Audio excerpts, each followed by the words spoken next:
우리 교회 소식이 우리 안정숙 권사님이 지난 목요일 퇴원하셔서 다리가 불편하신데도 오늘 또 나오셔서 찬양되셨습니다. 감사합니다. 기도 계속 해주시면 고맙겠습니다. 할렐루야.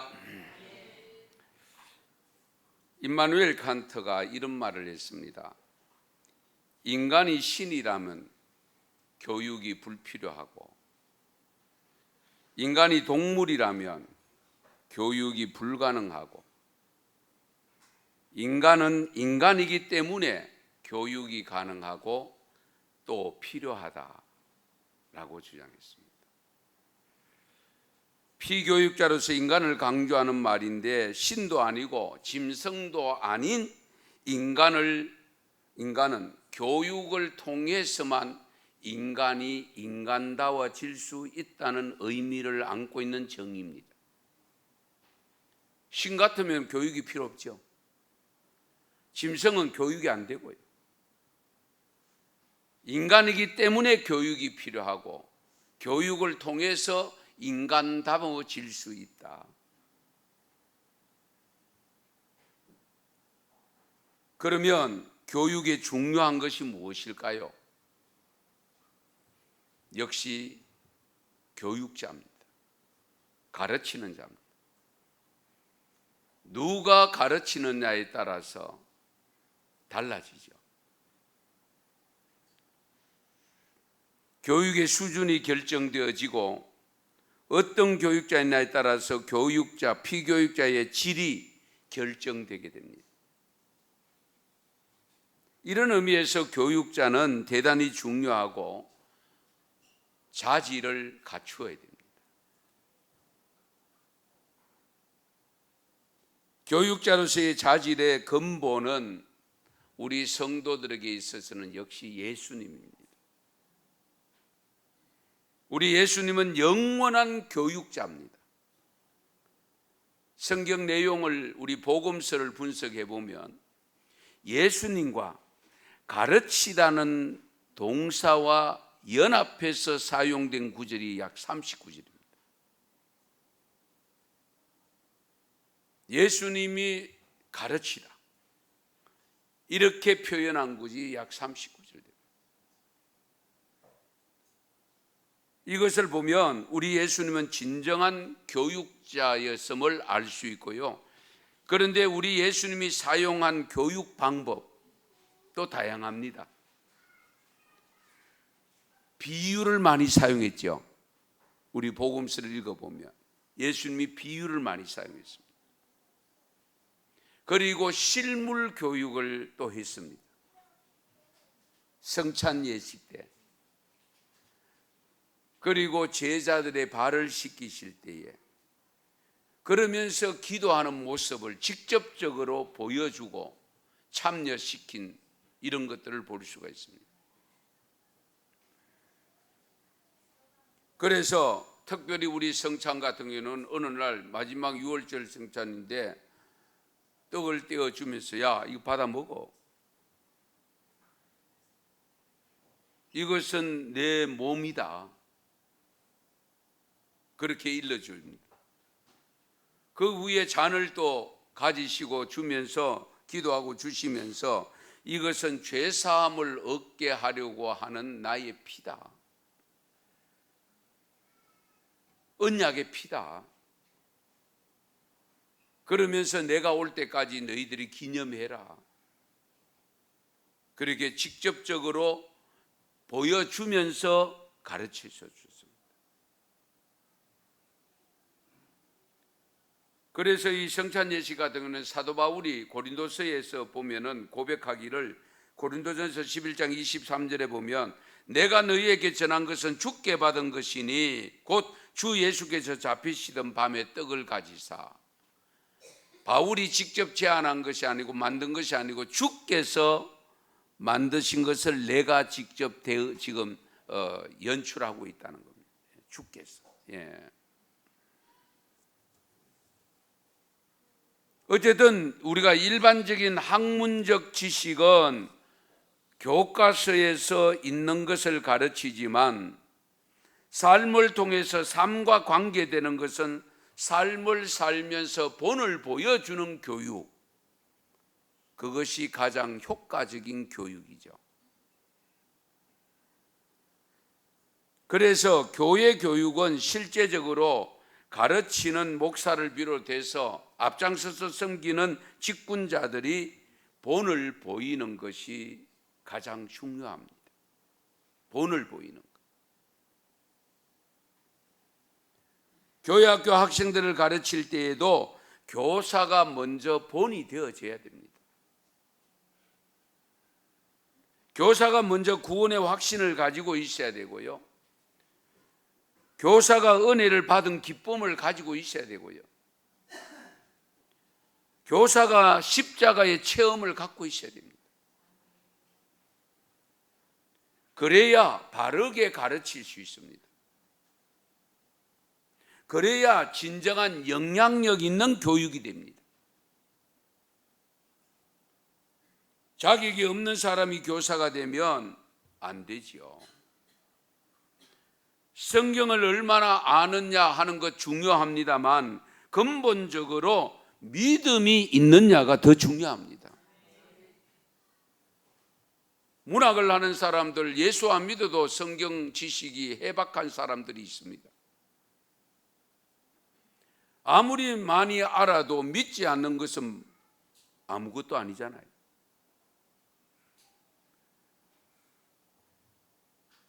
믿음이 있어야 주님을 사랑하고 주님을 사랑할 때에 예수님처럼 본이 되는 삶을 살아서 본보기가 되어져서 진정한 교육자가 될 수 있습니다.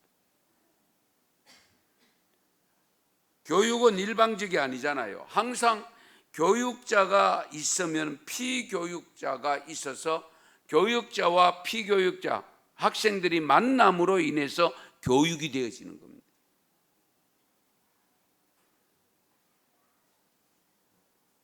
그렇다면 우리 피교육자가 갖춰야 될 것은 또 뭐냐?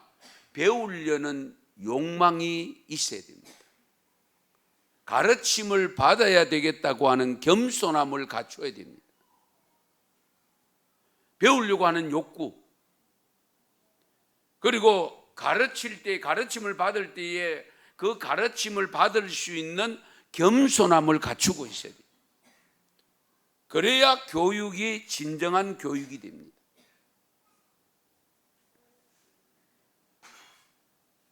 시편 119편 73절에 보면 시편 기자가 주의 손이 나를 만들고 세우셨사오니 내가 깨달아 주의 계명들을 배우게 하소서. 내가 깨달아 주의 계명들을 배우게 하소서. 잠언 30장은 아굴의 잠언이라고 되어 있는데요, 그 2절 이하에 보면 이렇게 기록합니다. 나는 다른 사람에게 비하면 짐승이라.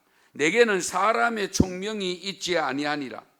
나는 지혜를 배우지 못하였고 또 거룩하신 자를 아는 지식이 없거니와 하늘에 올라갔다가 내려온 자가 누구인지, 바람을 그 장중에 모은 자가 누구인지, 물을 옷에 산 자가 누구인지, 땅의 모든 끝을 정한 자가 누구인지, 그의 이름이 무엇인지, 그의 아들의 이름이 무엇인지 너는 아느냐? 결국 우리는 무지하다는 겁니다. 모른다는 겁니다. 하나님을 아는 지식이 없다는 겁니다. 그러므로 우리는 전능하신 하나님을 믿기 위해서는 평생을 배워야 됩니다. 배워서 알아야 되고 아는 것을 믿어야 됩니다. 우리가 남을 가르치면서도 항상 배우려는 자세를 같이 가져야 됩니다.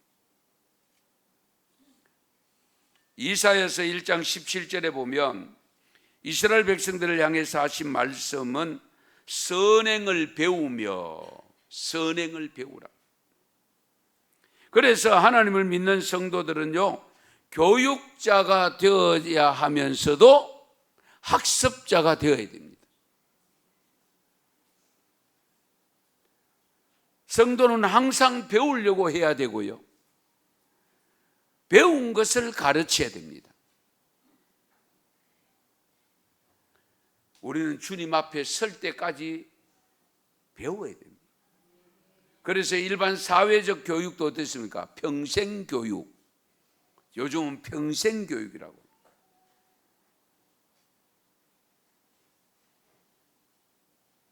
그러면 교회 교육에 있어서 다음으로 중요한 것이 뭐냐면 교육 내용입니다. 누가 가르치느냐, 교육자가 중요하다면 그 다음에 중요한 것은 교육 내용, 무엇을 가르치느냐. 우리가 알아야 될 것은 참된 인간의 근본을 알아야 됩니다. 그래서 인간론이 사실 중요합니다. 인간을 알려고 하다 보니까 인간을 만드신 분을 알아야 돼요. 하나님을 알아야 됩니다. 그렇잖아요. 예. 인간을 제대로 알려고 하면 하나님을 제대로 알아야 되고, 그 하나님을 알게 해야 되면 결국 따라서 예수님을 알게 해야 되고 성령님을 알게 해야 됩니다. 그리고 영생이 있음을, 영원을 알게 해야 됩니다. 이 모든 것을 알게 됨이 근본적인 목표가 뭐냐 할 때에 믿게 하기 위함입니다. 믿도록 하기 위해서. 그래서 우리가 하나님의 백성으로서 우리의 자녀들에게 해야 할 일이 무엇인가?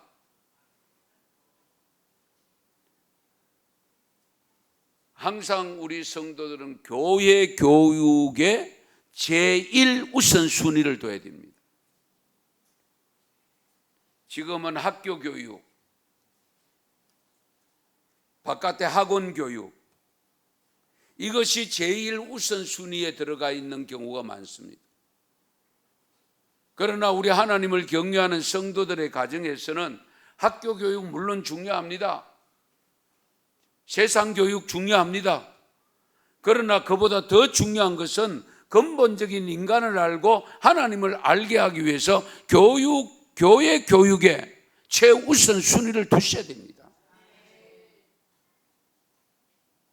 이것을 놓쳐버리면 후옛날에 가서 눈물을 흘려야 되고 후회할 날이 생깁니다.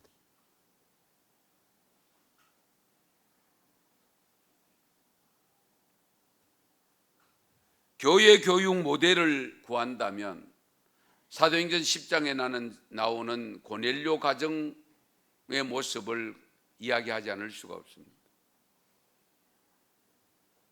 고넬료가 하나님의 계시에 의해서 베드로를 모셔다가 말씀 들을 수 있는 기회를 주잖아요. 그래서 사람을 보냅니다. 베드로가 있는 곳으로. 그 보낸 후에 고넬료가 무엇을 준비했느냐? 우리는 신방받기 위해서 신방받을 것 되면 무슨 준비합니까?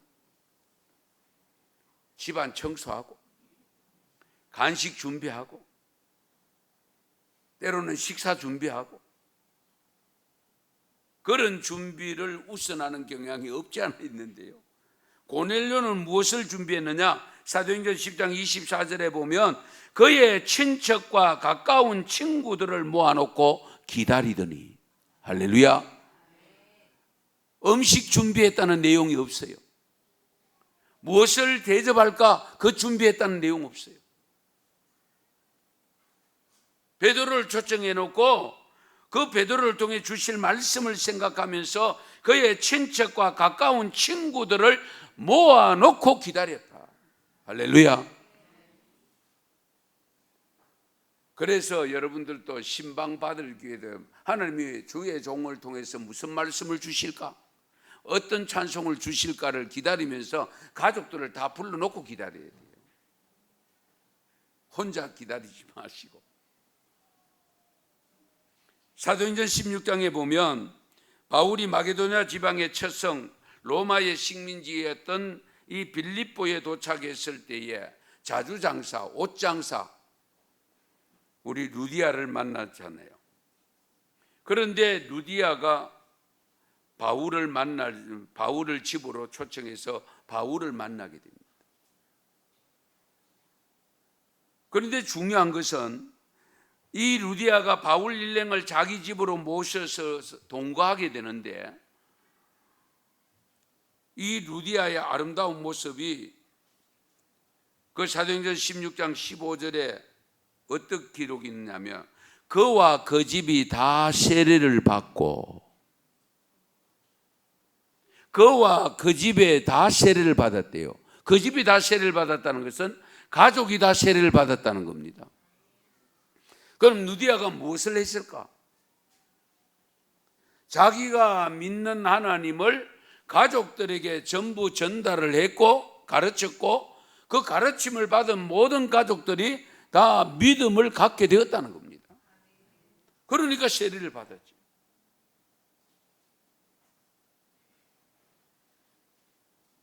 이 굉장히 중요한 부분입니다.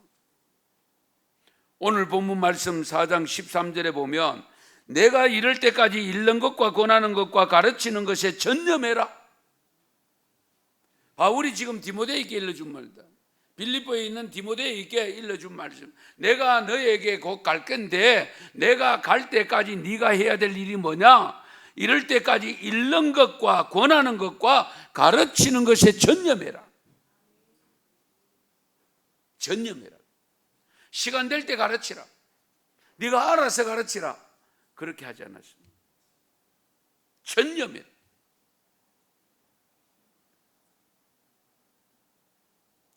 그래서 오늘 우리 교회 교육의 계절인 7월과 8월 두고 여러분에게 말씀드리고 싶은 것이 크게 세 가지입니다. 우선 읽는 것에 최선을 다해서 본을 보이는 삶을 살아야 됩니다. 그러려고 하면 우선 내가 읽는 것에 최선을 다해야 되지. 무엇을 읽을 것인가? 스마트폰을 읽을 것인가? 성경을 읽으세요. 제일 우선순위가.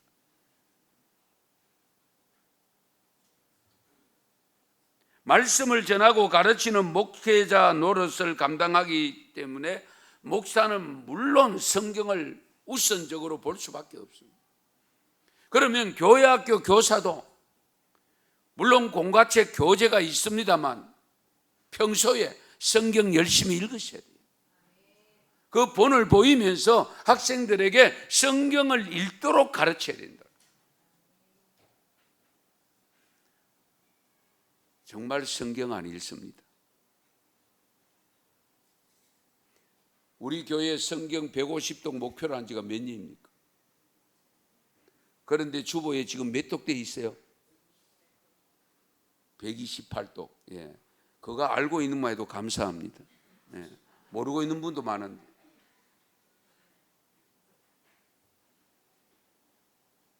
(1년에) 1독 해버리면 2년 안 돼가지고 150독 될 텐데 4년이 돼도 아직 128독.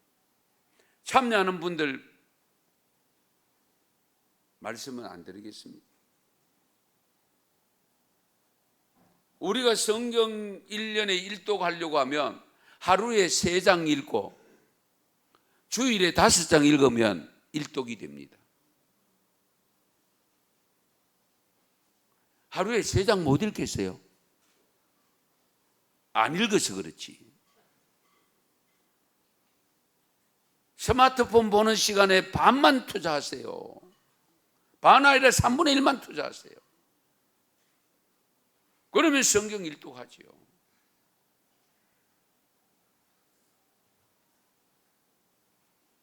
어쨌든 읽는 것에 최선을 다해요. 이사야 34장 16절에 보면 너희는 여호와 책에서 찾아 읽어보라. 이것들 가운데서 빠진 것이 하나도 없고 제짝이 없는 것이 없으리니 이는 여호와의 입이 이를 명령하셨고 그의 영이 이것들을 모으셨음이라. 아멘. 여호와의 책에서 찾아 읽어보라. 성경에서 읽어보라.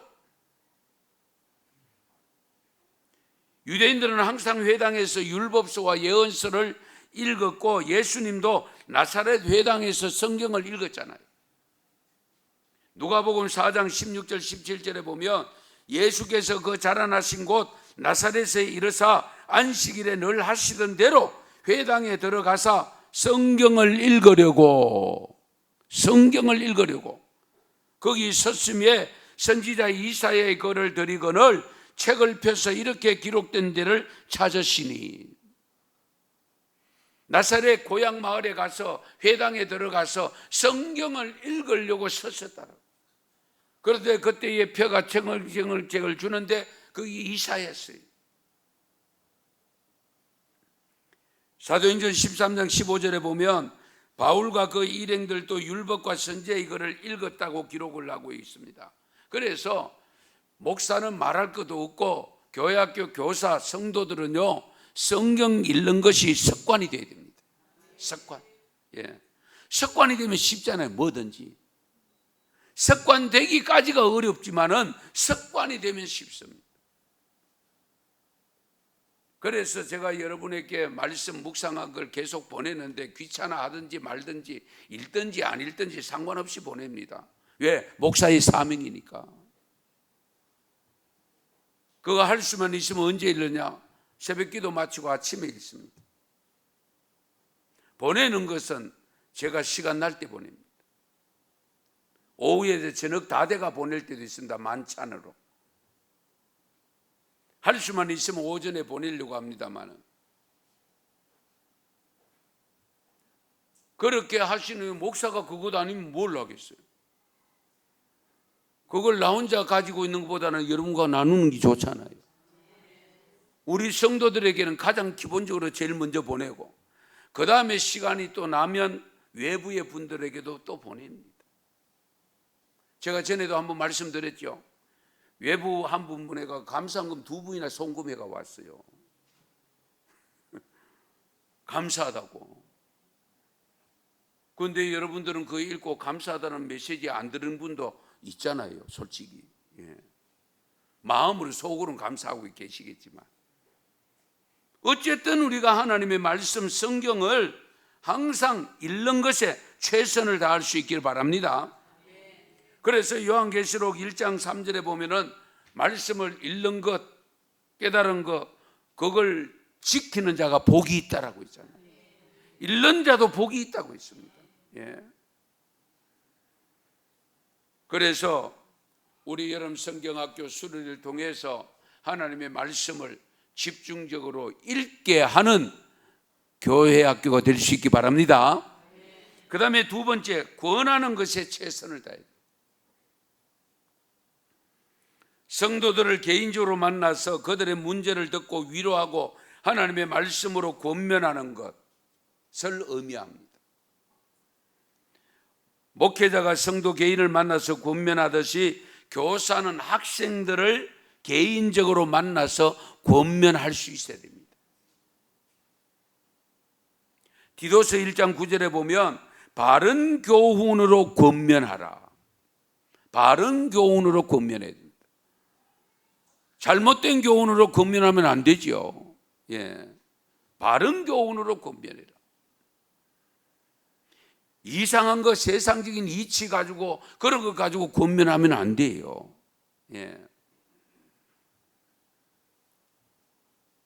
교리와 도덕의 어긋남이 없게 하기 위해서 충고하고 때로는 권면해야 될 때가 있습니다. 신앙생활의 기본적인 것들, 예를 들면 공예배에 참석하는 것, 헌금 드리는 방법들이라든지 또한 전도를 하고 기도하는 생활, 봉사하는 생활 이런 등등에 있어서 우리가 다 모르잖아요. 하더라도 실수함이 있을 수 있잖아요. 잘못됨도 있을 수 있고요. 잘한다고 했는데 그럴 때에 권면을 받아들여야 돼요. 특히 여러분 목회자의 권면을 잘 받아들일 수 있어야 됩니다. 잠언 13장 10절에 보면 권면을 듣는 자는 지혜가 있다고 있습니다. 권면을 듣는 자는 지혜가 있다.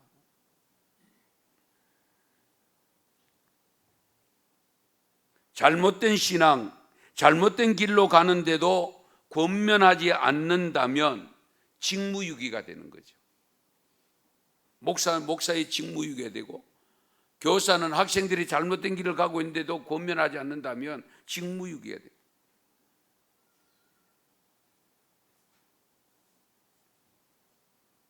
지도자의 권함을 제대로 받지 않아서 큰 낭패를 당한 경우가 사도행전 27장에 기록되어 있잖아요. 사도 바울이 로마에 재판받으러 올라가기 위해서 배를 타고 갑니다. 미양이라는 곳에 도착했는데 금식의 절기라서 그 금식의 절기 명절을 지키고 이제 출항을 하려고 합니다. 그때에 사도 바울이 어떤 영감을 받았는 거예요. 지금 출항하면 많은 해를 입고 생명들이 위협을 받을 수도 있다. 그렇게 권면을 했더니만은 안 받아들입니다. 선장과 선주의 말을 받습니다. 그렇죠? 배를 타본 경험도 없고 선장도 아니고 선원도 아니고 그런 사람이 지금 출항하면 안 된다고 하니까 받아들이지를 않지요. 선장과 선주는 지금 출항해야 된다. 그래서 출항했다가 만난 것이 유라굴로 광풍이잖아요. 화물도 다 잃었잖아요. 바다에 다 빠뜨렸습니다. 사람의 생명만 건졌잖아요. 결국 우리가 때로는 권면을 받을 때에 전혀 상관없는 사람으로부터 받을 수도 있습니다. 이제 그런 부분들을 우리가 잘 분별해야 되죠. 예. 특히 하나님의 기도하는 분들이, 주의 종들이, 목회자가 권면을 하는 것은 잘 받아들이는 그런 자세를 가져야 되겠죠. 물론 잘못된 권면도 있을 수 있습니다. 그래서 히브리서 13장 22절에 보면, 형제들아 내가 너희를 권하노니 권면의 말을 용납하라. 내가 간단히 너희에게 썼느니라. 내가 너희를 권하노니 권면의 말을 용납해라.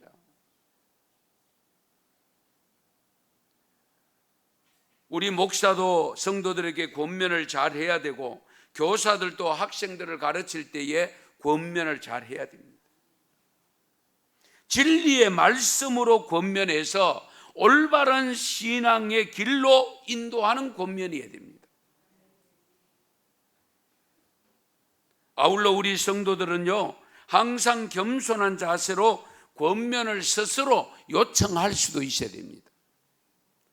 목사님, 제가 뭐 잘못한 거 없습니까? 혹시 제게 일러줄 말씀은 없습니까? 이런 말로 권면 받으려고 하는 겸손함도 필요합니다.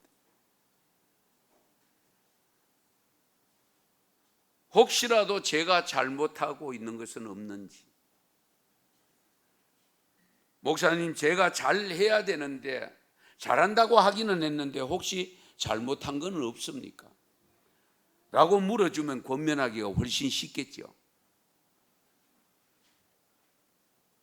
이렇게 다가오면 조심스럽게 일러줄 수밖에 없고, 그 일러주는 것을 겸손하게 받아들일 준비가 되어 있잖아요. 그렇기 때문에 유익이 있죠. 덕이 있는 겁니다.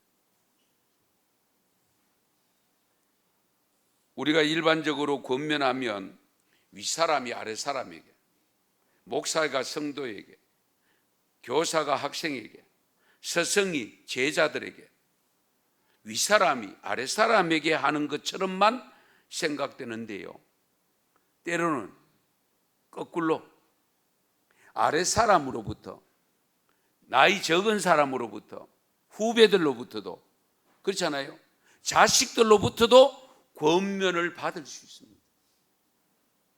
그러려고 하면 권면 받는 사람은 겸손한 마음이 갖춰져야 됩니다. 그래야 그 권면을 잘 받아들일 수 있어요. 우리가 깊이 새겨야 될 내용 하나 소개하겠습니다. 링컨 대통령이 대통령 되기 전에 출마를 했을 때 있었던 사건입니다. 그때에 존 브레킨리지와 함께 경합을 벌이고 있을 때인데요, 그때에 11살 먹은 소녀 그레이스 베델이라고 하는 소녀로부터 링컨 대통령 출마자에게 편지가 한 통 왔습니다. 편지 내용이 뭐냐면, 링컨 아저씨, 저는 아저씨가 대통령 되는 것을 바라고 있어요. 그런데 우리 동네 어른들이, 동네 사람들 어른들이요, 아저씨가 못생겨서 싫다고 합니다. 링컨이 좀 못생겼죠. 예. 제 생각에는 아저씨가 수염을 기르면 인상이 부드러워 보여서 못생겼다는 말을 덜 들을 수 있을 것 같은데, 11살 먹은 소녀의 편지였습니다. 철없는 아이가 철없는 생각으로 편지를 썼겠거다 생각하고 무시할 수 있잖아요. 그런데 링컨이 한참을 생각하다가, 그 당시에 대부분 정치인들이 면도를 하고 말끔하게 젠틀하게 그렇게 다니는 것이 유행이었답니다. 그런데 이 소녀가 자기 동네 어른들이 하는 말을 듣고 오히려 차라리 면도를 깨끗이 하고 이렇게가 무서운 인상 갖지 말고, 안 그래도 못생긴 인상인데, 그래서 수염을 좀 길어서 이렇게 캄프라치를 하면 좋겠다, 이 생각을 들었던가 봐요. 그래가 그 편지를 써서 보냈는데, 링컨이 진짜 수염을 그 투표 전에 수염을 길었대요. 그래서 당선이 됐대요. 그러고 난 다음에가 중요합니다. 이 링컨이 소녀가 사는 웨스터필드라고 하는 곳에 가서, 그레이스, 널 위해 기른 수염이다 하고 보여줬대요. 직접. 예. 그리고 인사까지 전했는데, 이 그레이스의 편지가 디트로이트 공립도서관에 아직도 보관되어 있다는 사실. 그리고 이 두 사람 만나서 이 그레이스의 고향이 웨스터필드에 동상으로도 남겨져 있답니다. 무엇을 의미할까요? 작은 아이의 철없는 권면인 것 같지만은 깊은 뜻이 담겨 있음을 믿고 링컨이 그것을 받아들임으로 말미암아 대통령에게도 당선되었고, 이 소녀는 정말 누리지 못할 엄청난 영광을 지금도 누리고 있다는 사실. 그러므로 우리 교회 학교 교사 여러분, 우리 언성교회 성도 여러분, 정말 사람의 말에 귀를 기울일 줄 아는 사람, 그런 사람은 상대방의 마음을 얻는다고 하잖아요. 그래서 뜻밖의 은혜의 복을 받고 살아가는 아름다운 모습, 혹이 아픈, 가슴 아픈 비난일지라도 먼저 듣고 숙고할 줄 아는 성숙한 그리스도인이 되었으면 좋겠습니다. 그리고 그렇게 성숙해진 모습으로 다음 세대들에게 정중하게 권면해서 훌륭한 인재를 길러내는 언성교회 교회학교 교사가 될 수 있기를 바랍니다. 세 번째 해야 될 일은 가르치는 일에 최선을 다해야 됩니다. 목사는 역시 가르치는 데 최선을 다해야 되고, 말씀을 통해서도 가르치고 삶을 통해서도 가르쳐야 됩니다. 목사의 모든 일이 가르침입니다. 그렇다면 교사, 교회학교 교사도 역시 마찬가지잖아요. 가르침. 교회 교육의 목표가 뭡니까? 교회 교육의 목표. 온 성도들을 그리스도의 장성한 분량에 이르도록 가르쳐서 확고한 믿음을 갖게 하는 겁니다. 그냥 성경 많이 알도록 하는 게 아닙니다. 궁극적인 목표는 믿음을 충만하게 만드는 겁니다. 에베소서 4장 13절에 보면 우리가 다 하나님의 아들을 믿는 것과 아는 일에 하나가 되어 온전한 사람을 이루어 그리스도의 장성한 분량이 충만한 데까지 이르리니, 그리스도의 장성한 분량이 충만한 데까지 이르도록.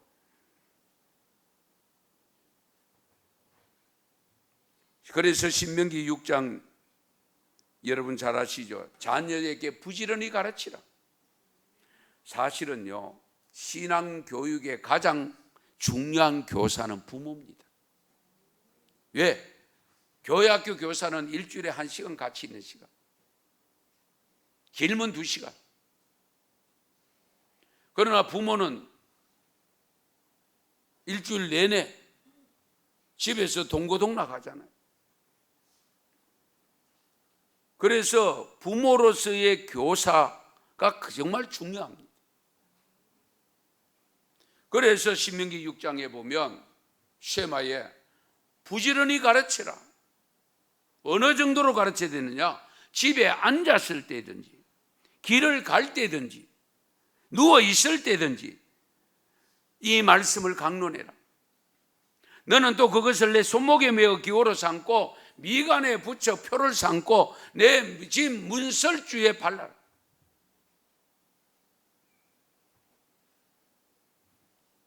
교회 성도들은요, 교사이면서 학습자로서 양면성을 가지고 있는데, 그러므로 잘 배워야 되고 잘 가르쳐야 됩니다. 특히 교회 교육을 위해서 수고하시는 모든 우리 교육부서의 교사들을 우리가 어떻게 대하는지에 따라서 상당히 교육 효과가 달라질 수 있습니다. 그래서 디모데전서 5장 17절에 보면 잘 다스리는 장로들은 배나 존경할 자로 알되 말씀과 가르침에 수고하는 이들에게는 더욱 그리할지니라. 그래서 목회자들, 교사들을 잘 대해주라고 합니다. 잘 대. 예.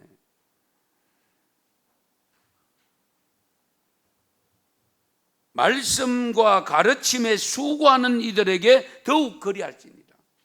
더욱 그리하는 게 뭡니까? 존경하는 것을 말합니다. 존경심을 가지라. 요즘 우리나라 교육도 많은 문제가 나타나고 있는 것이 안타까운데요, 교회 교육도 왠지 안타까운 모습으로 변화되는 것을 볼 수가 있습니다. 오늘 교회 교육에서 해야 될 3가지, 이 모두가 약화되고 있다는 사실. 읽는 것도, 권면하는 것도, 가르치는 것도 전부 약화되고 있습니다. 읽는 것은 바빠서 못 읽는다고 합니다. 권면하는 것은 인권이 지금 가로막고 있습니다. 함부로 못합니다. 참 안타까운 현실이죠. 교회학교 학생 수도 문제지만은 교육비를 한번 유심히 살펴볼 필요가 있는데요, 우리 학생 1인당 전국 평균 교육비가 우리 교회학교 학생, 우리 교단 전체 1인당 아이들에게 1년 동안 쓰는 교육비로 나가는 예산이 얼마냐? 잘 들어보세요. 27만 5,788원. 제가 통계낸 겁니다. 이런 분석을 하는 사람 잘 못 봤습니다. 1년 교육비입니다. 우리 교회학교 학생 1인당 1년 교육비가 27만 5,788원. 상당히 많죠. 그런데 우리나라 사교육비가 얼마냐? 잘 들어보세요. 지난 2022년 통계입니다. 사교육비입니다. 학원비.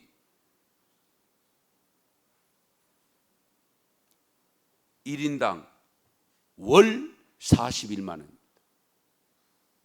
학생들 월 1인당 41만 원이 사교육비입니다. 초등학생 37만 2천 원, 중학생 43만 8천 원, 고등학생 46만 원. 이 공식 보고된 자료입니다. 월입니다. 앞에 교회는 1년이고요.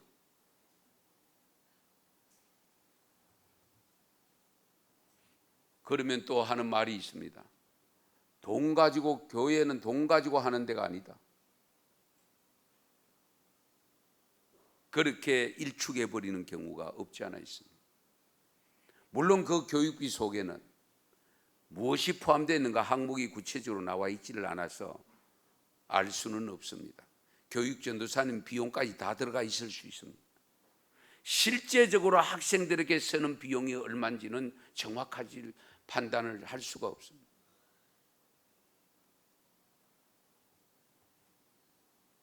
이런 가운데 우리 언성교회 교회학교 학생들 많지는 않습니다만 그래도 각 부서가 있음을 저는 자랑합니다. 영유아 유치부가 있고, 아동부가 있고, 청소년부가 있고, 청년부가 있고, 할렐루야. 이렇게 갖추고 있는 교회학교를 갖추고 있는 교회도 전국에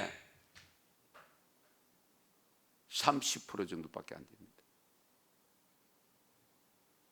이 점도 생각하면 한편으로 감사하면서 우리가 사명감 가지고 교육하셔야 됩니다.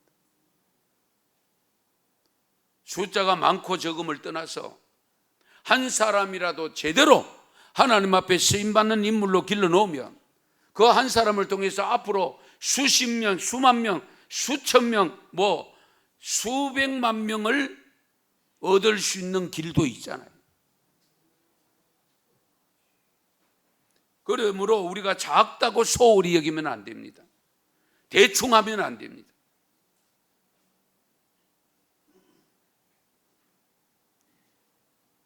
끝으로 한 가지 더 생각하고 넘어가야 될 것은요, 어떤 사람이 되는가 하는 것은 교육을 통해서 이루어집니다.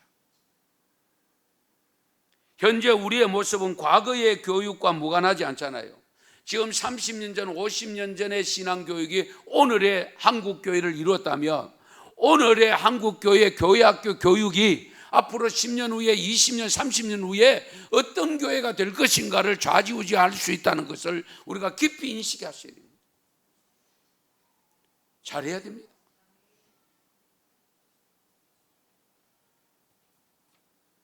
이를 생각하면 교회 교육에 우리가 관심을 가져야 됩니다.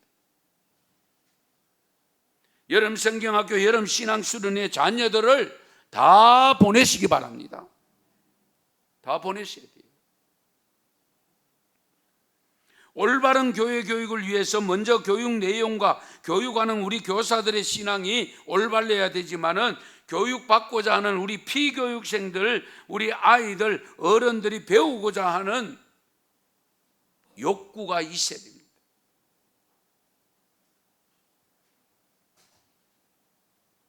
담임 목사의 목회관과 교회 전체가 교육에 대한 관심을 갖고 얼마나 투자하고 얼마나 올바른 방향을 잡고 나가느냐 하는 것이 중요합니다.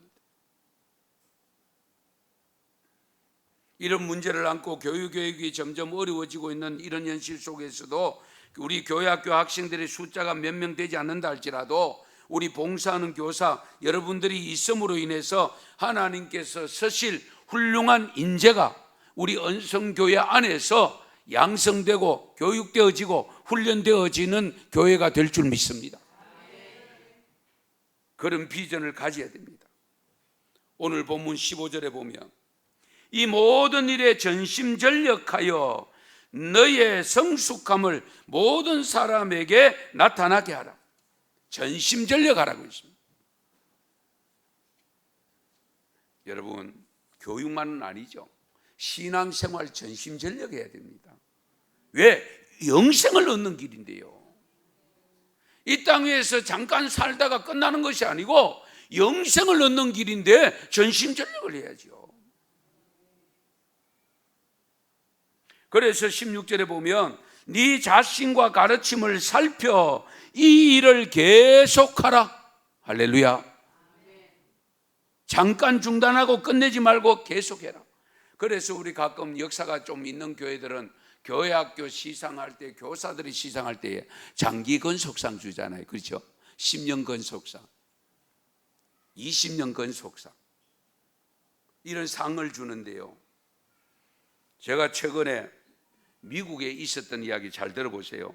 주일학교를 60여년 개건한 원로들이 한꺼번에 표창을 받았다는 내용입니다. 교회학교 교사를 60년 했대요. 이해가 되십니까? 화제의 주인공이 63년 개건한 분인데요. 나자렛 교단인데 맨 웹이라는 할아버지입니다. 63년. 그리고 65년 완전 개건한 분도 있습니다. 진헤이건 스탠리 할머니인데요. 완전 개건인데 잘 들어보세요. 어느 정도냐? 주일학교 예전과 같이 지금도 중요합니다. 말씀으로 경고하게 하고 섬기고 돌보는 그룹들을 만들어 줍니다 하면서 교회 교육을 강조했는데, 이 웹 할아버지는 주일학교 한 번 빠져먹을 뻔했네.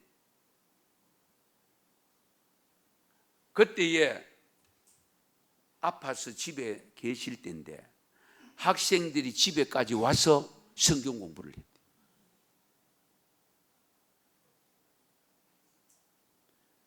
그래서 63년 개건했다. 이해되십니까? 그리고 뒤에 이제 우리 65년 할머니, 스탠리 할머니는 65년 완전 개건인데, 이 할머니도 자녀들이 출산했을 때에 주일학교 개건을 놓칠 뻔했는데, 그 출산한 그 병실에 반 아이들이 와서 성경 공부를 했다. 이해되십니까? 그래서 65년 동안 개건했다. 저는 이 내용의 기사를 보면서 정말 감동이 됐어요. 목사가 과연 이런 정신이 있는가? 내게 이런 정신이 있는가? 개건을.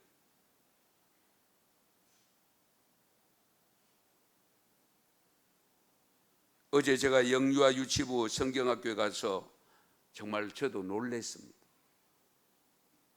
아이들이 엄마 손잡고 아빠 손잡고 왔는데요, 제가 설교를 하도록 되어 있었는데 다른 거는 없고 예수님 가지고 있어요.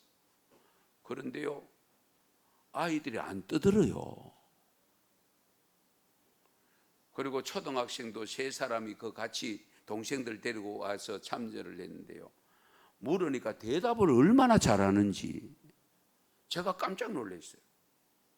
그걸 보면서 선생님들이 평소에 정말 신앙훈련을, 교육을 잘했구나, 그걸 느끼고 왔어요. 예. 그리고 조용하게, 저는 막 장난치고 이럴 줄 알았거든요. 장난을 안 쳐요. 예. 옹기종기 모여가지고 다 듣고 있더라니까. 그런 것을 보면서 우리 언성교회 교회학교도 비전이 있다. 예, 비전이 있다. 읽는 것과 권하는 것과 가르치는 것에 최선을 다해서 감당하면 나타난 결과가 뭐냐? 잘 들으세요. 오늘 16절 하반절에 보면 내 자신과 내게 듣는 자를 구원하리라. 할렐루야. 구원하리라. 궁극적인 것은, 열매는 구원입니다. 그렇게 열심히 사명을 감당하는 우리 교사 여러분들에게 하나님의 위로와 복이 넘치시기를 바랍니다. 그리고 모든 성도들은 우리 교회 교육에 관심을 가지시고 하나님 나라를 교회 학교로부터 확장시킬 수 있기를 바랍니다. 2024년 여름 신학수련회 우리 성경학교를 통해서 우리 언성교회 교회학교가 새롭게 변화되는 역사, 정말 비전을 주고 희망을 심어주는 우리 교회학교가 되기를 축원합니다. 축복합니다. 기도드리겠습니다.